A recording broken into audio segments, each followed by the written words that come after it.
Oh yeah, what was supposed to happen? It ended on the first. It ended the ending of the first day they were kidnapped, but held hostage. It was Shia McBride's character was in. He was the bank manager. He was in on that, and that's what happened. That's why his daughter couldn't remember. She had all the memory issues because she saw him. And she realized she probably blocked it out. She did, and he was in it. It was supposed to be him, the security guard that got shot, and the good rock. They were in it together because Shia McBride was having financial problems, and so they were just supposed to take the money, and no one was supposed to know about it. But because the good robber brought the bad brother, it triggered the whole thing, and so they got caught in it. So that was. The 13th episode, Shia McBride was getting ready to turn himself in. The rest of them didn't know, but he was going to reveal that he'd been in on it. I think Tim Daly was starting to figure it out, the cop. And she was running Catherine, the redhead character. The nurse? No, she was the DA. Yeah, the district attorney. Oh yeah. She was running for governor, and John's character was helping her in her campaign, and that was estranging her even more from her fiance. And John's character had found a girlfriend. Yeah, I wasn't too pleased about it. Oh, he dumped me like 3 episodes in. I was like, hey.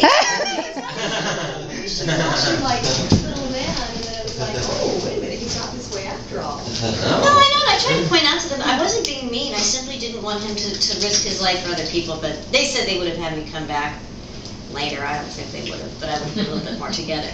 Now, the interesting thing is the gal who ended up playing... His character was so likable, and your character, no offense, was so unlikable. I know. That's so you were just too good at being unlikable, people.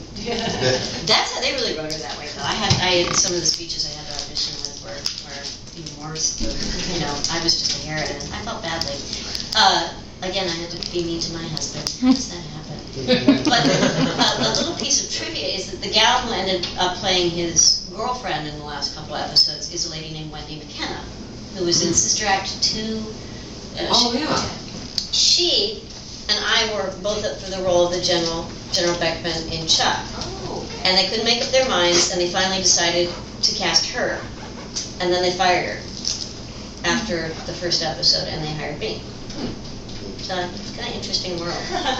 She emailed John and said, I have a feeling your wife may be doing this role. I don't think it's... we had little creative differences. I was like, well, alrighty then. And she was correct. Well, I remember talking to John about the Nine. He was saying he thought that he liked his character on the Nine better in some ways than Phlox because he could do more with him.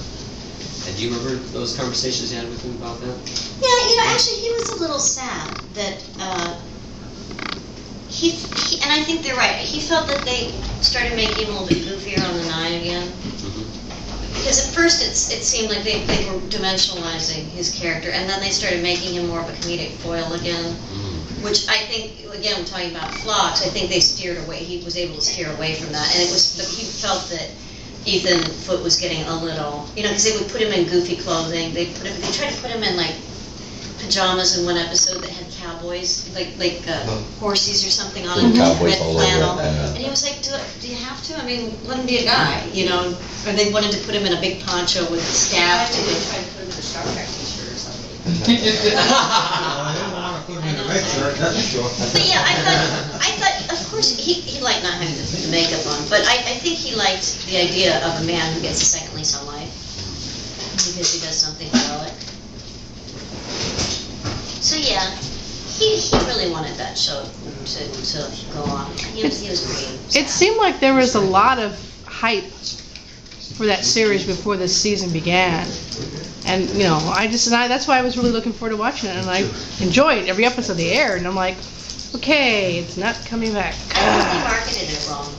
I always think I'm right, but I didn't understand what, they had those posters with just their eyes all over town. They were green, and you just saw their eyes. And it's like, these are actors that everybody really likes. Who knows who these people are? And the byline was something like, no one knows what happened in there, or something like that. But by the pilot, we all knew what happened. I mean, everyone was taken hostage, and I thought they did themselves a disservice by how they marketed it. Yeah. Although I'm not really fond of True Blood. I don't know if you guys have been watching that. I think they're not. I've only seen the first episode. I thought it was okay, but I thought hasn't this kind of a story been told before? I thought so too. I thought it was because John's in it. He's not in the first episode, I think, but he is. He's a coroner. I thought it was going to be. I thought it'd be really cool if it was about a small town, and they're real people. They're not all sexy and hot, all this kind of stuff. Well, yeah, it's like 90210 out in the sticks. I know, and like the vampires are all hot too. It's like, can't you have regular people? Like that's the thing. Regular people are vampires, and they finally can come out of the closet because they've got synthetic blood. And then you can have all the prejudice and all this kind of stuff and trying to deal with it. Instead, they're these hot, sexy, kind of like statuesque vampires who have superhuman strength, and then they're going to bring in werewolves. And it doesn't make, to me, it's just way unbelievable because everybody's way too pretty. Hollywood. Yeah. That's what kind of bothered me, and it kind of felt like it is. It's 902. It's kind of like kid. I don't know. It's like they're trying to go for that young people crowd, but if you're trying to be believable, not everybody looks like they just walked out of central casting. You know. I notice that with almost every new show that comes on. I always take a look at it and say, oh God, I know a bunch of 20 people in their 20s looking way too young and pretty, but they're supposed to be professionals and politicians and scientists. What happens to everybody over 30? You know, they're just not there. My favorite one was Denise Richards in that Bond movie when she was like. Oh God, she was awful. Did you ever see that? There was one of the Bond movies where she's supposed to be like a rocket scientist. She's playing a Russian nuclear missile physicist. It's like her. Well, of course. She looked like maybe she was banging one, not that she was one. Well, I've decided, according to TV and film, only beautiful people are intelligent. If you're not if you're not wildly attractive, you're either really mean, or you're kind of stupid. And well, it's funny because I also noticed finally they are having more roles for women. I think over the age of 40 and stuff like that. Except for the women they don't look right because they're all having to do a lot of nipping and tucking and Botoxing and stuff, and it makes me sad. It's weird. 50 isn't the new 40. It's only the new 40 because people are having to invest in making it. And making themselves look like they're 40. I don't know, Mel, did you notice when we were down in Santa Monica recently? Did you see Jamie Lee Curtis? No. Yeah, it was pretty tough. What, she just turned 50 or something this year, and you could tell she just decided to grade gracefully and naturally, let the gray come in. Jamie Lee Curtis, I just ran into her.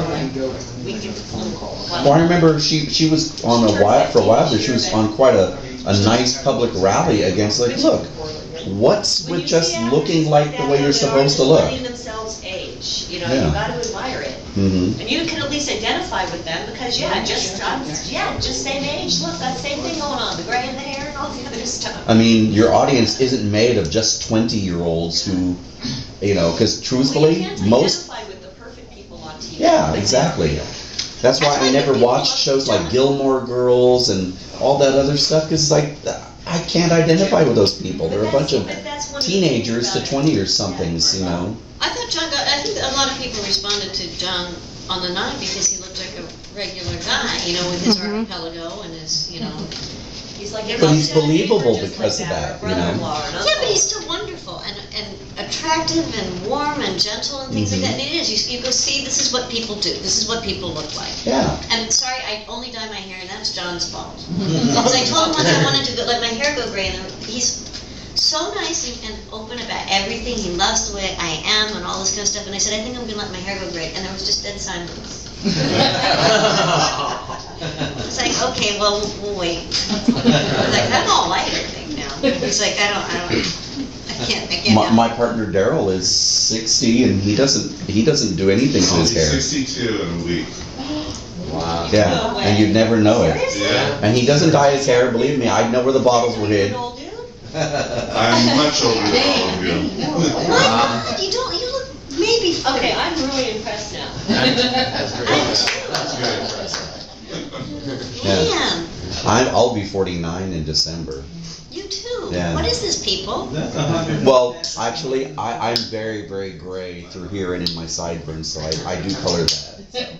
And then I cut the rest of it off, so you don't see the rest of it. It doesn't, what you do, you can't tell, it doesn't